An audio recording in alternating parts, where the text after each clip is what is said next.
Okay, so newsflash for anybody unaware, I genuinely love note-taking and learning, and when Khan Academy announced that they were going to do an online US summer camp program dubbed Camp Khan, I knew I had to partake. Nothing like some good old American history to get those gears turning in the middle of the summer. In order to make my Camp Con feel like as much of a summer camp experience as possible, I structured my time so that I would work on the project around 4 days a week for 1 week straight. So, what is the ultimate goal of this online summer camp, you might ask? It would be to find the era of US history I'd like to live in most. Simple, right? No. I could have presented my learning to you in a variety of ways, but I think the best way to share my learning journey with you would be through this video essay. Which means there's going to be a lot of illustrations in this video, and I'm gonna warn you now, I am many things. But I am not a drawer. So take a moment to mentally prepare yourself for some poor drawings of myself and historical figures. Okay. Now that we have that out of the way, let's get started. My research process. Like many of the research projects I've done in the past for school, I started with 2 empty blank notebook pages. I read over the project printout provided by Khan Academy that explained the rules, and before I knew it, I had copied down every step of the process provided into my notebook. I usually do this sort of thing when starting projects because it lays a good foundation of where I should be going with my thinking. In order to guide the course of my learning, I used Khan Academy's recommended playlist of notable moments in US history. I took over 25 pages of handwritten notes, but unfortunately there's no way for me to cover everything I learned in this one video. So I just wanted to reiterate that although this time-lapse makes the note-taking look like a breeze, I definitely spent at least 20 hours of my life taking notes for this. It was actually the bulk of what my project was, and although it was fun, I do have some regrets that I put so much time and effort into things that I don't even have time to talk about in this video. Because I want to make sure you guys can understand the scope of all the notes that I took for this project, I'm going to be including some of these clips of me taking notes or just of my notes throughout the video. So instead, I'm going to home in on the time periods that are most notable to me and how I identify as an individual, those being ones where women do more than just cook, clean, and have babies. Being a white woman, I wouldn't have to worry about racial discrimination or enslavement when choosing what time period to live in. While I would still have to deal with one part of my identity being closeted, that's practically nothing when compared to what people of color had to go through. It's not like women had much choice in who they married pre-20th century-ish anyways. So, after my identity brainstorm, it was note-taking time, baby! Just after finishing my first note-taking session on the social consequences of revolutionary ideals, my eyes wandered to the other con lessons regarding the formation of the US, which I knew all too well from my patriotic education. Except for one. Women in the American Revolution. I was instantly intrigued. Despite having done 4 full units on the American Revolution in my entire life, not one of my educators had ever mentioned the hard work women had contributed towards liberating our country from England. All we ever learned about women is that a few of them were at the Boston Tea Party, but besides that, they stayed at home and they were just pretty little objects. When I read this article from Khan Academy, though, I finally learned about the unsung triumphs of women in a time where literally only men could write history. Yeah, 'cause women, for the most part, were illiterate. Woo! The women in the American Revolution, those with upper-class connections at least, did effectively equal work to fight for our country's freedom as the men did.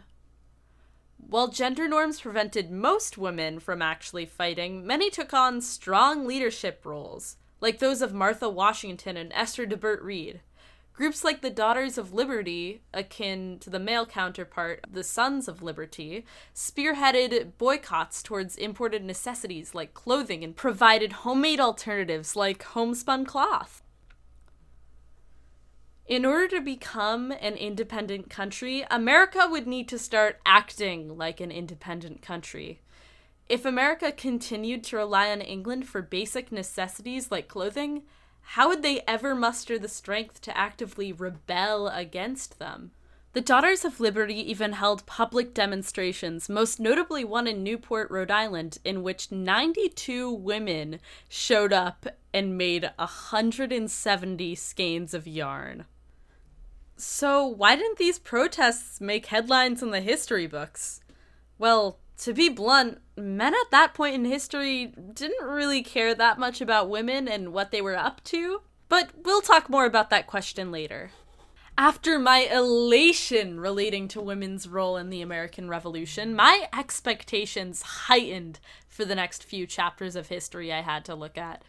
Maybe there was more feminism that I didn't know about before the 20th century. Right? Unfortunately, no. Throughout the westward exploration of the United States, the only noteworthy woman was the Shoshone Native American woman Sacagawea. But her history was quite murky, and we're not exactly sure why she helped American explorers Lewis and Clark. For the next 100 years, women were slowly getting more access to better education because of a philosophical idea called Republican motherhood. However, women did not play as huge a role in the Civil War or the events that would follow shortly after. The next time period that proved to be a good one for women was the 1920s, sometimes called the Roaring Twenties. This time period saw the Harlem Renaissance, as well as numerous artistic works from the lost generation. The Roaring Twenties also brought the birth of flappers, who weren't like other girls. Flappers tore down traditional gender norms for women by bobbing their hair, smoking, listening to jazz, and not caring what people thought of them. Although flappers marked the beginning of America tearing down gender norms, more significant progress wouldn't really be made in that department until the 1940s. So, let's fast forward to the 1940s. In the 1940s, America joined the fray of World War II. As a result, an unprecedented amount of working-class men had to abandon their jobs to go fight in the war overseas. But the working-class jobs that men had left behind couldn't just remain unfilled, so women came along to save the day. As they had in the American Revolution, women once more began to fill the jobs of men. Rather than managing the businesses and estates as they did in the Revolution, though, women instead picked up machinery, a total contradiction of the gender norm that women are fragile and dainty. The influx of women entering the workforce inspired painter Norman Rockwell to create what would become one of the most famous paintings in the world, Rosie the Riveter. If you don't know what I'm talking about, Rosie the Riveter is that masculine-looking woman flexing and saying, "We can do it!" Contrary to what I thought basically my entire life, she's called the Riveter because of the metal tools she uses, not because of how her existence riveted society.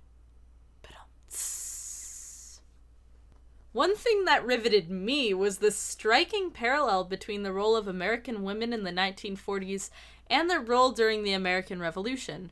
What was different, though, was the coverage of this in the history books. Why?